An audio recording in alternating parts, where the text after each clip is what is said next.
നമ്മളൊരാളെ miss ചെയ്യുന്നത് പോലെ opposite ആളും മിസ് ചെയ്യുമ്പോഴും നമ്മളൊരാളെ എത്രമാത്രം ക്വാളിറ്റിയിലും ക്വാണ്ടിറ്റിയിലും ഇഷ്ടപ്പെടുന്നു അതേ ക്വാണ്ടിറ്റിയിലും ക്വാളിറ്റിയിലും ഓപ്പോസിറ്റ് നിൽക്കുന്ന ആൾ നമ്മൾ ഇഷ്ടപ്പെടുമ്പോഴും ഒരു ഈക്വൽ പാർട്ട്ണർഷിപ്പ് റിലേഷൻഷിപ്പിൽ എപ്പോഴും ഉണ്ടാകുന്നു അപ്പോഴാണ് റിലേഷൻഷിപ്പ് ദ മോസ്റ്റ് ബ്യൂട്ടിഫുൾ ആവുന്നത് എന്നുള്ളതാണ്.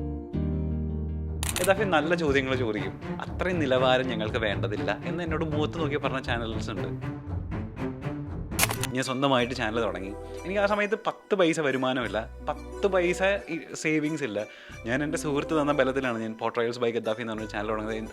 എന്തായിരുന്നു അത് ധൈര്യം എന്നുള്ളതെന്ന് ചോദിച്ചാൽ, എനിക്കൊന്നും കിട്ടുന്നില്ല എന്നുള്ള കംപ്ലൈൻറ്റിൽ നിന്നാണ്, മടുപ്പിൽ നിന്നാണ് പുതിയൊരു ചാനൽ തുടങ്ങുന്നത്. ഞാനൊരു കൊച്ചിനെ, അതായത് 0-ൽ നിന്ന് നമ്മൾ ചാനൽ ഉയർത്തിക്കൊണ്ടുവരുന്നില്ല. ഞാനൊരു കൊച്ചിന് ജന്മം നൽകി ആ കൊച്ചിൻ്റെ കൈയും കാലും വളരുന്നത് എങ്ങനെയാണോ എന്ന് നമ്മൾ നോക്കുന്ന ഒരേ കൗതുകത്തോടെയാണ് ഞാൻ എൻ്റെ ചാനലിൻ്റെ ഗ്രോത്ത്, ഓരോ ഗ്രോത്തും നോക്കിക്കണ്ടത്. നമുക്ക് ചുറ്റുമുള്ള സൊസൈറ്റി ഒരു സബ്സ്റ്റാൻഡേർഡ് സൊസൈറ്റിയാണ്. അതായത് ആവറേജിൽ മാത്രം ചിന്തിക്കുകയും ആവറേജിൽ മാത്രം പ്രതികരിക്കുകയും ചെയ്യുന്ന സമൂഹത്തിലാണ് നമ്മൾ ചെയ്യുന്നത്. ഭൂരിഭാഗം ശരിയാണെന്നുണ്ടെങ്കിൽ നമ്മൾ ഈ പറഞ്ഞ നമ്മൾ നോക്കുന്ന ബിഗ് ബോസ് ഷോ പോലുള്ള എല്ലാ ഷോകളിലും അത്രയും അർഹതപ്പെട്ട ആളുകൾ വിജയിക്കണം. അത് ഇതുവരെ ഉണ്ടായിട്ടില്ല. അതിനർത്ഥം നമ്മളുടെ നാട്ടിലെ ഭൂരിഭാഗത്തിന് എന്തോ കുഴപ്പമുണ്ട് എന്ന് തന്നെയാണ്.